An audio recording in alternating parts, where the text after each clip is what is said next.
The grand ballroom of the Harlow Corporation shimmered with crystal chandeliers and polished marble floors. A string quartet played softly in the corner as servers weaved through tables, offering champagne on silver trays. The annual corporate gala was the highlight of the year, reserved for executives, top clients, and the city's elite. Richard Harlow, the company's charismatic yet notoriously prideful CEO, stood on stage in a tailored black tuxedo, holding the microphone like it was a royal scepter. And tonight, he declared, we celebrate not just success, but belonging. Every person in this room is part of the Harlow family. The crowd clapped politely, but then Richard's eyes caught something. A man in faded blue overalls holding a mop. He was tall, with weathered hands and hair streaked with gray, moving quietly along the far wall. His posture was humble, but his eyes held a stillness that made them stand out. Richard's voice sharpened. You there, stop. The music halted. The man froze mid-step, mop in hand. What are you doing here? Richard demanded, his tone cutting through the murmurs. This is a private event. You don't belong here. Gasps traveled through the crowd like a ripple on water. Some guests turned away in discomfort. Others leaned in curious. The janitor's grip tightened around the mop handle, but he didn't look away from Richard. The man's voice was calm, almost gentle as he spoke. I'm exactly where I'm meant to be. The words didn't sound like defiance. They sounded like truth. Richard's jaw clenched. Excuse me, do you even know what this event is for? This is not a place for people like me. The janitor finished, his tone still steady. The silence in the ballroom was suffocating. No one dared move. Guests exchanged uneasy glances, unsure if they were about to witness a scene that would go viral by morning. Richard stepped down from the stage, closing the distance between them. You have no idea what it took for the people in this room to be here.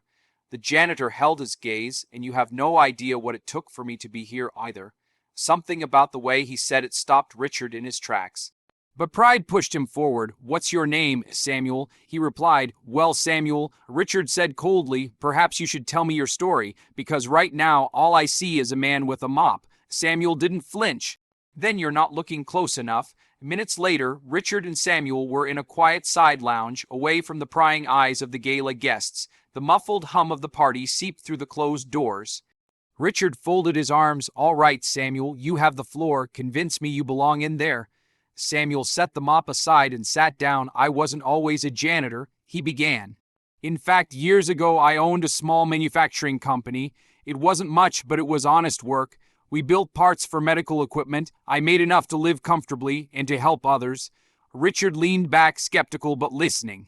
One day, Samuel continued, I met a high school principal who told me about bright students who couldn't afford college, kids with dreams bigger than their neighborhoods, so I started a scholarship fund, small at first, 2 or 3 students a year, but I couldn't stop. Every year I gave more. I sold my car, downsized my home, then the economy crashed. My company went under. I lost everything, but I never stopped funding those scholarships, not until the last cent was gone.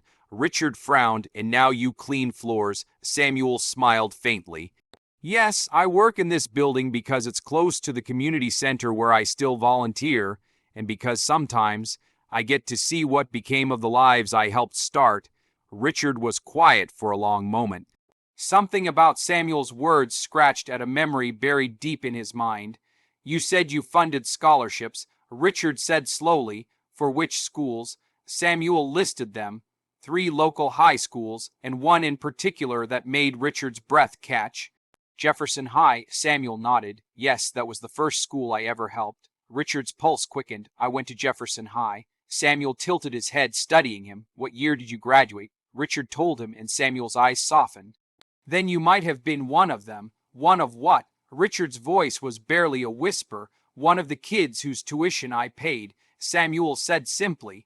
The principal told me about a young man whose father had died suddenly, whose mother worked 2 jobs just to keep food on the table. She couldn't afford to send him to college. I didn't know your name back then. I just wrote the check. Richard's chest tightened. Flashes of memory returned. The day his mother cried in relief when she learned his tuition was covered. The letter from an anonymous donor. It was you, Richard said, his voice cracking. Samuel gave a small nod. I didn't expect anything in return.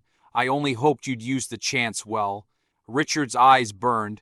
All the years of ambition, of clawing his way to the top. suddenly seemed meaningless compared to the quiet act of sacrifice sitting across from him. Richard returned to the ballroom with Samuel at his side. The crowd, sensing something had shifted, turned to watch. Richard took the microphone again, but his voice was different now, softer, heavier with emotion. Earlier tonight, I said some words I deeply regret. I told a man he didn't belong here. He paused, scanning the room. I was wrong, this man. Samuel's the reason I'm here at all. Whispers rippled through the audience. When I was a boy, my family lost everything. I wouldn't have gone to college if not for an anonymous donor. I never knew who it was until tonight. It was Samuel. He gave away his fortune so kids like me could have a chance. A few guests wiped their eyes. Richard turned to Samuel. You belong here more than anyone, because you've done more for people than any of us in this room. From this moment on, our community outreach program will bear your name, the Samuel Grant Foundation. The crowd rose to their feet in applause. Some guests even approached Samuel to shake his hand. Samuel simply smiled, humility radiating from him. Richard leaned toward him. I'll never be able to repay you. Samuel chuckled softly. You just did. And in that glittering ballroom, surrounded by wealth and prestige, the richest man in the room was the one holding the mop. The night that began with arrogance ended in gratitude, as a millionaire CEO was humbled by the quiet dignity of a janitor whose silent sacrifices had shaped countless lives. Richard learned that true success isn't measured by titles, wealth, or gala invitations. It's measured by the lives we touch and the opportunities we create for others. Samuel never sought recognition, yet his compassion left an impact that would echo through generations. And as the applause filled the ballroom, one truth became clear. Greatness doesn't always stand in the spotlight. Sometimes it quietly mops the floor.